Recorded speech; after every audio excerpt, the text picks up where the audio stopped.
You're listening to a Very Spatial Podcast, episode 791, August 16th, 2026.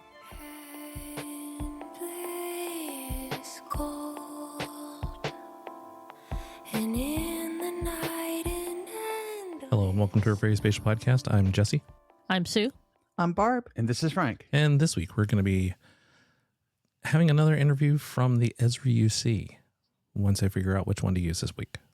But first, news. During the UC, back in the middle of July, for a day, GOES 19, GOES East went down and recovered fairly quickly, but it just was something I wanted to mention because it's a reminder that whenever it went down, it's, kind of the beginning of hurricane season and everybody's freaking out. What are we going to do if it doesn't come back up? Because there's not a lot of redundancy in our weather satellites, at least at that resolution. So yeah, it was a few hours of followed by, okay, we're good. I was actually thinking about that today because I went looking for some weather apps, and there's just so many when you look them up, and a whole list like 50, 60, 70 coming up. And I was thinking, yes, but these are all based on the same data that is produced for all of us to use. Yeah, I mean they're all using their own algorithms and whatever they're using for prediction.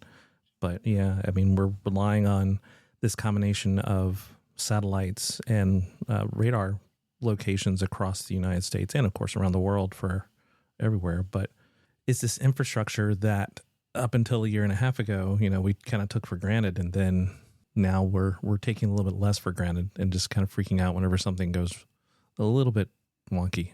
Yeah, because it is a question mark because there's always or has always been like long range planning, even though it's it's a precarious sort of ecosystem. But now that long range planning is like struggling too, and the GOES satellite. I always say GOES, it's probably GOES, but I say GOES. I just like saying that.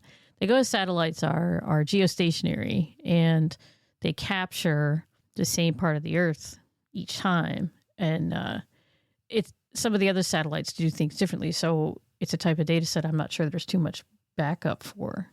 So, but somewhat related to that, right, to talking about this, on August 3rd, it was announced, NOAA announced in NASA's Earth Data, shared that announcement that the Suomi NPP data, so Suomi's an older satellite, so NPP stands for National Polar Orbiting Partnership, but the Suomi data products will cease to be delivered as of November 1st, or on or after, so they said there's some potential, change to that date. But Suomi launched in 2011. It launched on my birthday in 2011, actually, October 28th. And so it's been around for a long time.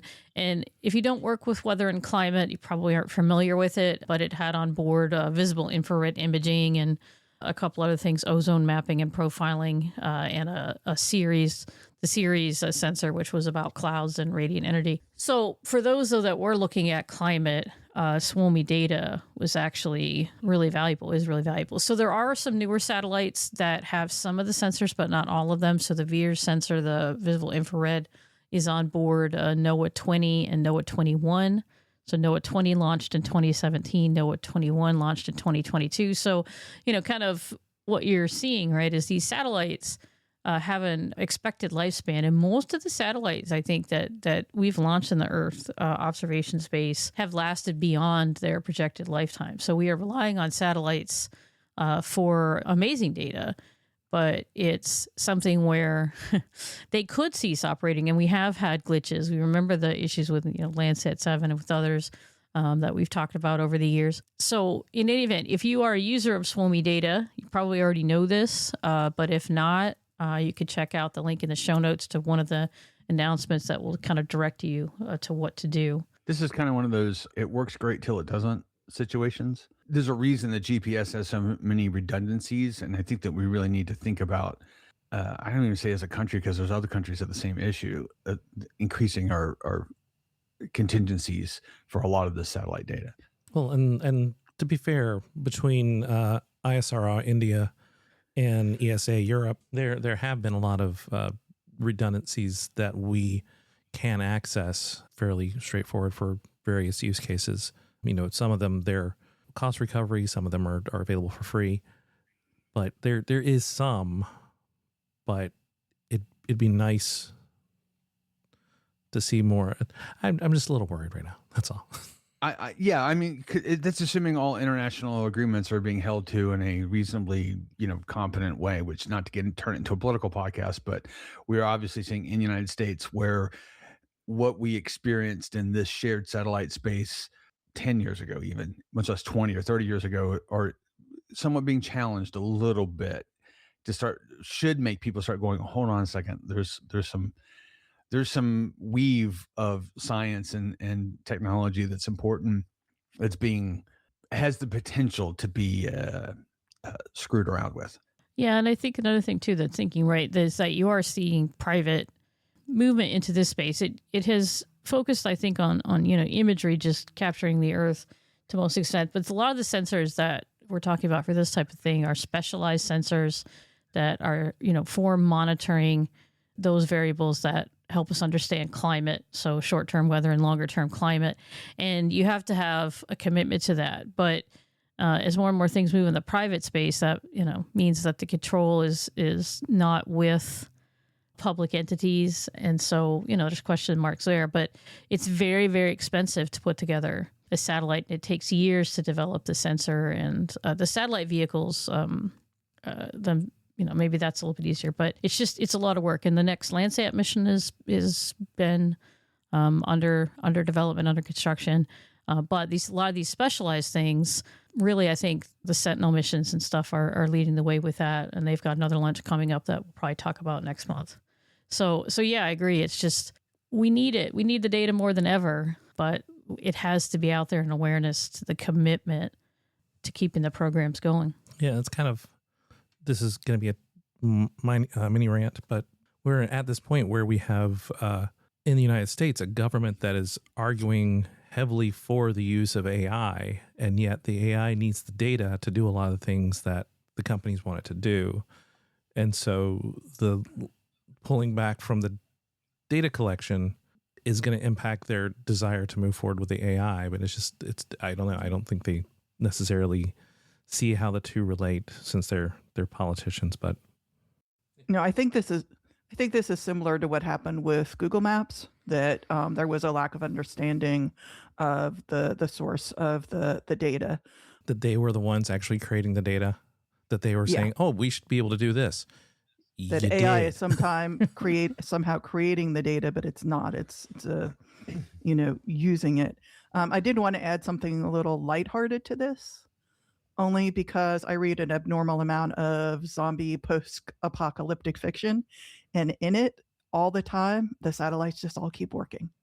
And so I'd love for someone in the geospatial community to do something more realistic, because I think that's one of the things that shows this lack of understanding of how they actually work. No, they'll keep working for a while. Yeah. Eventually they'll start to deorbit, but that's a whole separate thing. Yeah, eventually that, but it's a whole system, right? There's got to be ways to get the data down. So ground stations, however you're doing that, because a lot of people people probably never knew, right? In the early days of satellite imagery, like 60s, maybe even in the 70s, there were satellites up there that would jettison canisters of film back to the Earth, and that is how you would get, the fact that it worked at all is like a shocker. It's an amazing shocker, but there's a whole other system that has to work, systems that have to work with this stuff for you to see the brand new imagery that you see in Google Maps or whatever, or in professional applications. It continued into the 80s and maybe 90s, but, satellites that were launched with the capability, they just kept dumping them until they didn't have them. But it's actually more surprising how early Landsat 1 and other digital sensors existed in comparison to that. Yeah. Yeah, no, and so it goes both ways. But remember our hero Landsat 5, right? And it's 25 years of service, more than that. And so, but they have a lifespan. And so somewhat related to what Jesse was saying a bit earlier about, and to what we were just talking about having a whole holistic system inflow from start to finish. Intermap has purchased PCI Geomatics primarily to sort of, in my opinion, from what the article reads like, that they're shoring up some capabilities that they may not have had otherwise. So what Intermap is trying to do is create, I'm gonna sound like a business buzzword bingo here, so be ready. They're trying to basically make an end-to-end system that automates a lot of this sort of data acquisition to what they call geospatial intelligence on the outside end. So they bought PCI Geomatics because they've got all these wonderful tools and techniques, some of them are using AI to take imagery and process it into a product that is pretty useful for users. And then Intermap's just going to take this and sort of input it to the things that they also do to make a more holistic product. I probably sounded way too PR-y there, but the article itself is also kind of PR-y. But it's kind of interesting that I think this is going to be more and more the norm. We've seen a lot of mergers and acquisitions, certainly in the years that we've been doing the podcast. But I think that this AI bit is going to drive it even further. It's like, oh, I could do that if I grab this piece over here, or I could grab this set of tools that this company has a proprietary ownership of to do something a little bigger or greater. And a lot of these tools are deep learning, machine learning, expert systems, neural networks, basically that kind of AI that we've been using in remote sensing for many decades at this point. So it's not all just LLM. And so if you don't remember Intermap, they're the folks who have for decades now provided aerial-based elevation data either through IFSAR, LiDAR, various technologies. And PCI Geomatics, of course, a software company who's been doing remote sensing since well before we started the podcast. And so, yeah, I mean, it kind of makes sense. The number, the fact that it was only $11 million is just, I don't know. It blows me away that's all PCI Geomatics went for. But, I mean, they were a smaller company, so maybe. But still, I mean, one of the things I think we forget about in this industry is that there are big players in our industry, but as a whole, the industry is big, but we're made up of still a number of relatively small players compared to a lot of other industries doing things. Yeah. But, PCI Geomatics, they were, fairly substantial competition back when AirDOS Imagine was a separate entity and SocketSet hadn't been acquired by, was it now Harris or somebody like that? So, yeah, I mean, they were one of these first companies into the remote sensing space. Whenever we look at somebody like Adrizi, who became TerraSet, all of this through Clark Labs, they eventually, last year before, open sourced a lot of their technology. So it's just a weird thing that you look back at some of those early companies that we were using whenever we were first getting into the industry, and just how some grew so massively and were grabbed by these venture capital firms eventually, and others, kind of hung on as a small company that are now slowly being acquired many decades later, or a couple of decades later. Yeah, and I think that goes to what Sue talked about, that, a lot of this costs a lot of money and time to do.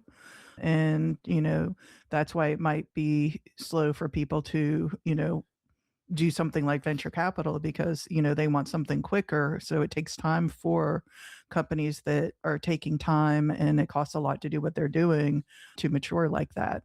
Just naturally, that's the progression of the technology. Continuing on with the imagery discussion, the FCC has indicated they are interested in banning additional drones. These are ones that have LiDAR on them. This isn't necessarily that the payload is LiDAR. This is even if they're using LiDAR for collision detection, those type of things. Focusing on DJI, I think at the end of this month, we're expecting a couple of companies, Sky Rover and another one, to be banned as well, their cell to be banned. And so we're waiting to see what the courts say about some of these things. But yeah, it's just in that consumer drone space, this company, DJI, who admittedly, is reselling under other names as well, has pushed the industry and the technologies of what you can get for the price that you can get fairly substantially. And there's whole videos out there on YouTube that will talk about the conspiracy theories and not so conspiracy theories of how lobbying for U.S. companies have led to an attempt to reduce the amount of competition in the space through these bans. So, yeah. And for those that might not know, the FCC is the U.S. Federal Communications Commission. Which is, you would think, this is complicated, right? Because the FAA, which is Federal Aviation Administration, you would kind of think would govern things like drones, and they do, but also they don't in the case of the FCC. So this overlapping bit of regulatory ability is very confusing to those of us who live in it, much less anyone who may be outside of the United States that don't. It's the wavelengths, it's the use of specific types of data that falls under the FCC jurisdiction as opposed to the FAA jurisdiction. And weirdly, there's a plan in works to get a U.S. company to effectively buy the U.S. market of DJI. So it would be allowed to do all these things, but how is that fundamentally different if they're just basically buying DJI's products, slapping a new label on them and selling them in the U.S. marketplace? There's all these type of questions. And I think the rapid explosion, maybe not the appropriate word to use, but of this market, particularly at the consumer level, has driven a lot of people to react, maybe not with the most careful consideration of implications and that sort of thing. So it's going to be interesting in the less than ideal way to see how this rolls out. And that takes us to Sue. Yes, and finally, this week some sad news, and I'll give it a sort of context related to what we do. One half of the internet famous bald eagle couple, Jackie and Shadow, Jackie, the female bald eagle, unfortunately passed away recently. So if you're not familiar, this was a mating pair of bald eagles who were followed on a nest cam in the Big Bear Lake area in California, which is about 2 hours east of LA, but up in the San Bernardino Mountains. And so I mention this because this is an example, right, of the many benefits we have of people over the internet able to follow, webcams and other types of media related to the environment and to places, right? The popularity of this Nest Cam. So Jackie and Shadow, I think it goes back like a decade. They're maybe not them together. But anyway, they had multiple years where they nested in the same site up in this giant tree. People followed the webcam. This past year, they had 2 chicks that survived and fledged away in July and went away. But Jackie, something happened to Jackie, and they had to pick her up and take her to a rehab center and try to save her. It was intensive care. But ultimately, I think it just shows the power, because as a parallel thing, people were donating money to help protect, to get land purchase to protect the area in which the nest was found, right? So there's these separate things. And this became so well known that there were articles in the BBC. The one we're linking to in the show notes goes to the AP, right, when she passed away, and everyone was following. So again, I just think it shows the power that when people are aware of, the wonderful things that are out in the environment, that they will respond and can respond. And so I think that it just shows, again, the power of media and of, community that forms virtually around something like this. So it's very sad. Jackie was very sick, and they just, experts couldn't save her. But I do think the takeaway, the positive takeaway, is just the power of these things. Yeah, and Sue, I think it's a really good example of geography with geospatial, in that it's the time-space compression of, when you feel closer through the video, something that we have, people do better understand what's going on from places that they might never visit. And, that's something that has been brought to us, by video, but also through other forms of tracking and observation. And that's it for the news.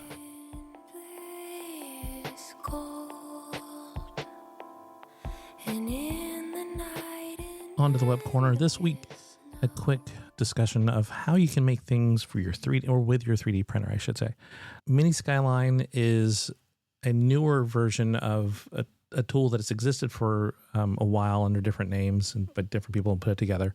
But basically allowing you to grab an area from a map and basically create a printable product from that, whether it be just the terrain and buildings, whatever it might be, in single color, or now that we have multi-head printers and multicolor AMS systems, you can do it in multiple colors.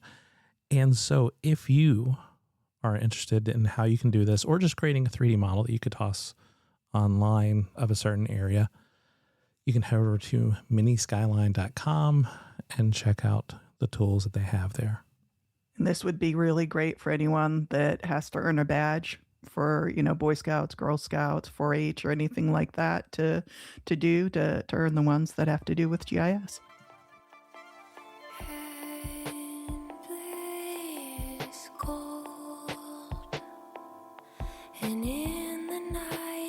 So I'm happy to be joined by Jamie Christensen of CivQuest. That's our product, CivQuest. So we work with local governments and cities, counties, towns. So have you ever been to your local, like what locality do you live in? What city or I county? live in Conway, South Carolina. So have you ever been to the Conway, South Carolina administrative offices? Have you ever gone down to your local office? You're talking to a weirdo who does those type of things. Have you? You have. So you've been to the counter, right? You've been to the counter. So this is the classic thing in local government. It's a beautiful thing. You can go to your city, county, town, and go to the counter and ask a question. Where's my parcel? What's my tax bill? What's the permit cost? I want to do a business license. You can go and they'll give you that answer, right? Mm-hmm. We have built a software platform that helps to provide the counter online. So the idea is that in 2026, as a county employee, it's hard for me to run that counter because folks aren't coming anymore. They want to go online and get the answer, but it's hard to go online and find the answer because there's forms and web pages. What we built is a platform where folks can go on using GIS and just ask questions about data. What's my real estate tax bill? Where's my parcel? When's a new permit being issued? How do I do the work that I want to do in my locality? And we give them the answer using AI and using GIS and all the data that's available. So we're really providing that online counter for citizens, staff, and stakeholders in local government. So we, of course, have had access to a lot of these things through lovely websites that only a professional would ever spend time going through. So tell us how you're making it a little bit easier for people to get to these things, as opposed to the... it's funny, that's to me is kind of the promise of the internet, has always been getting access to everything, and then we get there and it's like, wow, it's kind of a mess to find the thing and know that you're looking at the right information and getting the right answer. Know that it exists in the first place. Correct.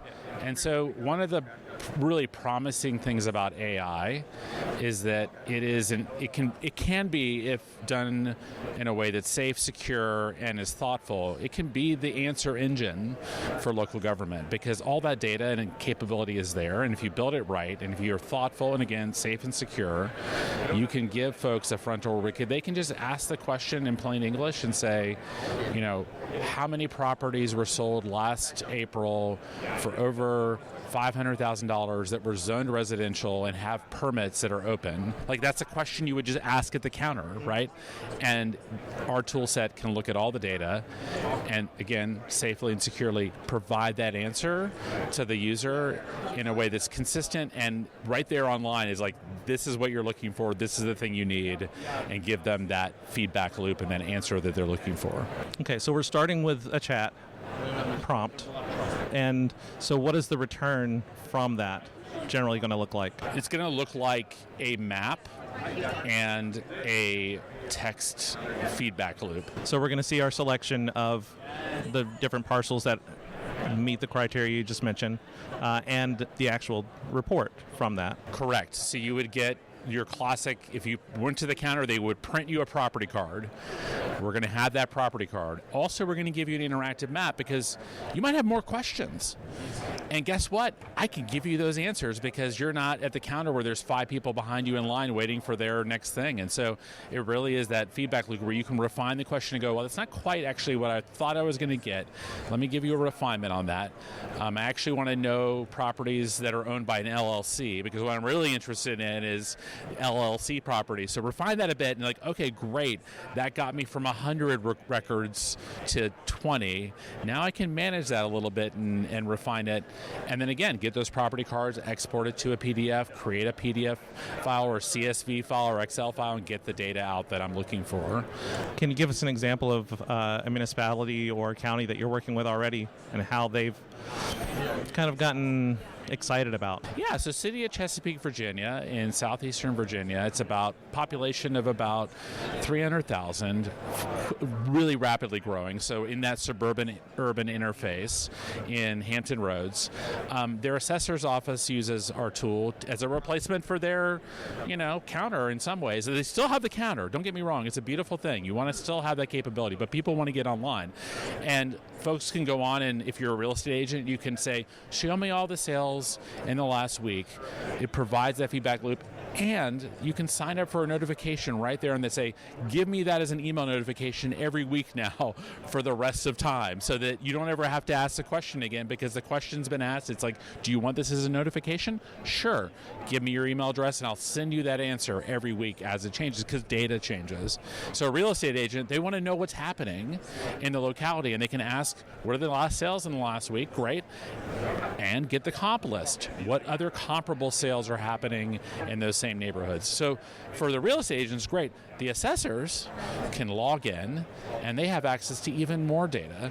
So they have all of their assessment information in terms of where the zoning is, where the assessor's assignments are, where they're doing their work in assessment, and where neighborhoods they're working in. So they also use our tools to get answers to questions that they have about assessment, because they have the same data. It's just much more detailed, and it needs to be accessed securely. So the assessors can get in there and actually do their work with the system as well. So that's where the staff comes in, and of course the real estate agents are the stakeholder. And if I'm a citizen, I just want to type in my address and get all of the data back and get all the information. And by the way, if I don't type my address quite right, or if I don't type my owner name in quite right, it can use AI and does use AI to figure out, like, my name's Jamie Christensen. He put in Christensen. The data's formatted with last name first. It's fine. I'll figure it out and find the address and find the information and bring it back. So, okay. Is there anything else you'd like to highlight about CivQuest? No, I think just the exciting thing right now in GIS with AI is the ability, because we're all map makers in GIS and we love maps. I love maps. I've been doing this for 30 years. Maps are hard, actually, for folks, just like other data. And so one of the really promising things about AI is using maps as a pivot and a leverage point to get folks the answer to the question that they have, and not getting too caught up in our sort of world of GIS and like, I have to always be map first. I can just give folks a chat bot first. And sure, I'm going to give you a map, absolutely. But that map will have already zoomed to the location, highlighted the information, brought back the data. And I'm not expecting you, if you're if you're a citizen of the city of Chesapeake, I'm not expecting you, if I just show you a map of Chesapeake, for you to figure out what's going on. And so I'm going to use AI to really help folks narrow in and then give them the map. Yeah, in 2005, Google did a wonderful thing of getting everybody used to looking at the map. But we as geographers, sometimes we forget about the fact that most questions don't start with the map. So it's good that you're starting that way. Really great point. Okay, well, thank you very much. Thanks, Jesse.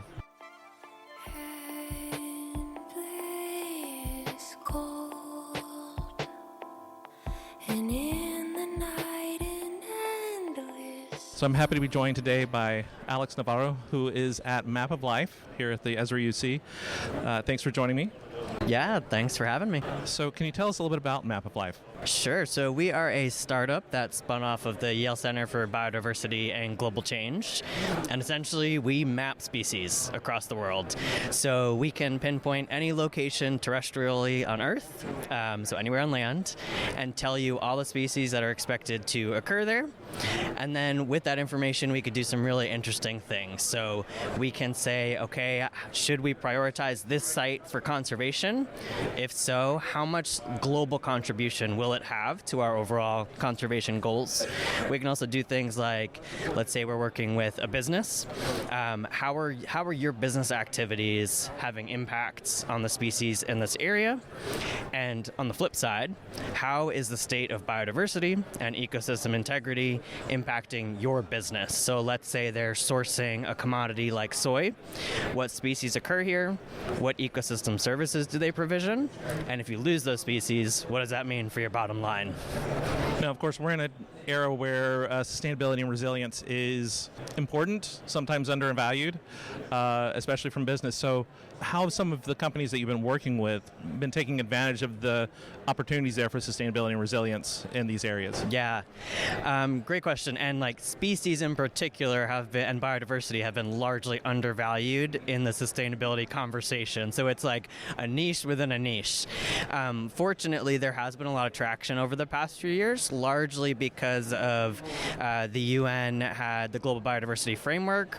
And for the first time, it really outlined how corporations and financial institutions should be contributing to our broader country level, national level biodiversity goals. So it was like set a roadmap. Where we kind of fell short was, okay, now there was a clear framework for disclosure, for reporting around these things, and for understanding real business risk. But there were no tools in place for a company to really understand, okay, if we have to do this, how do we get this data? So that's kind of the gap that we're trying to fill. So right now, the companies we're working with, I mean, they're most excited that, one, we can just give them the information that they need, because we haven't been able to do that in a comprehensive and standardized way. And the other key piece that's been missing, because so much of this information knowledge has been held in academia and conservation organizations, it hasn't been translated. So you can give a company a list of species, but it doesn't really mean anything to them. So being able to translate this all into kind of standardized metrics that they can use directly for their reporting, but that also carry some weight for how they're going to make decisions. So being able to prioritize, rank by sites, by geographies, by sourcing regions, those are the things that they're looking for. It is really tricky to build because this is super complex information, and we only know so much about what's out there. So there's always going to be uncertainty wrapped into this, but the companies have actually been pretty open to like understanding that and working with the nuances of field data. Yeah, I mean, one of the things with this, kind of ignoring the business side of it, is the fact that it is systems thinking, right? You have to think about not just the first order impact, but, you know, all the way down through the list of, like you were saying, going into a field and converting it to soy. How is that going to impact everything up through the chain from there? So what are some of the ways that you guys are approaching this broader systems issue that is inherent to everything we're doing? Yeah, I mean, that is the nature of this work. Like, we are studying ecosystems, so at its very nature, it's a system. We do this in a few ways. Like, there is a demand for kind of simplified metrics and outputs. So thanks to the UN Development Goals, it's if you can give us a metric that responds to an indicator, we are as happy as we can be. And kind of everyone in the biodiversity space has been seeking that like one golden metric, and I think our take on that is, okay, sure, we can aggregate this into a value you can use, but with our outputs, everything can get disaggregated down to the species level. So we can tell you species by species, what is their global vulnerability, their local vulnerability, how are they responding to the local pressures that are occurring there, and then how will your interventions affect each of these species. So the big failure we see of those single metrics is, great, we can report with this, but what do we do about it?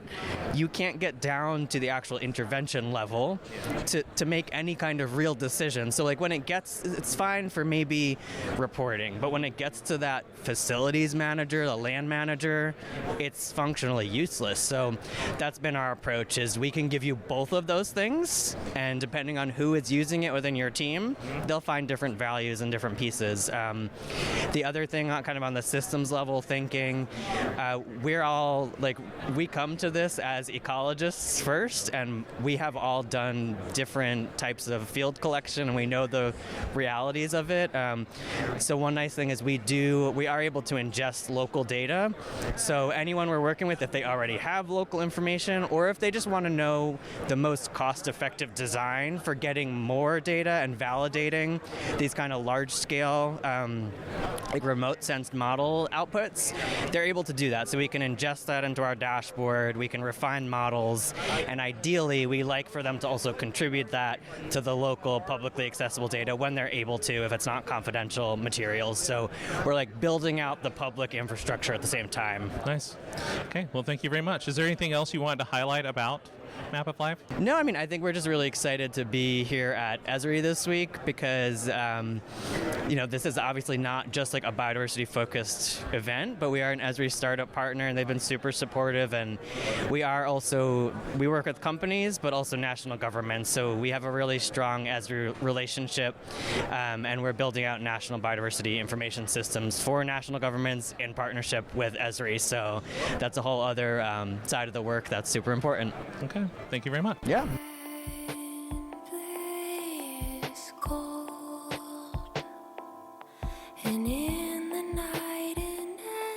On to the events corner. As always, if you want to have us add your event, let us know. The QGIS Users Conference is taking place October 5th through 6th in LAAX, Switzerland.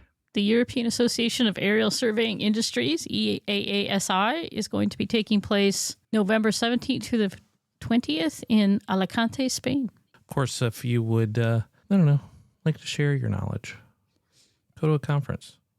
Enjoy your time there. Talk to people.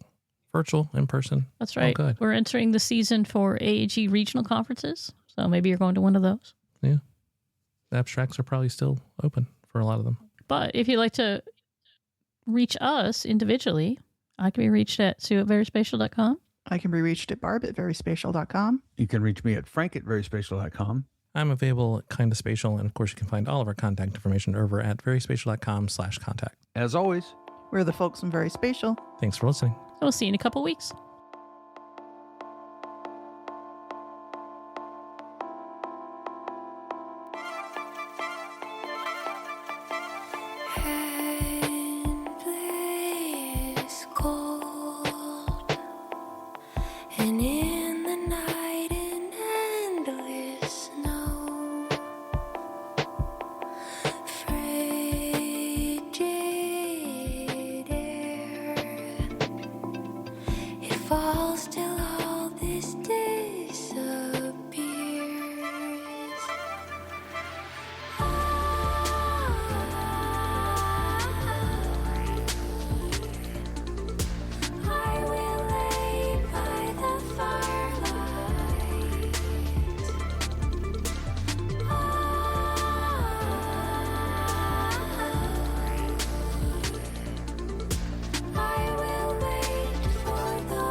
The open flame.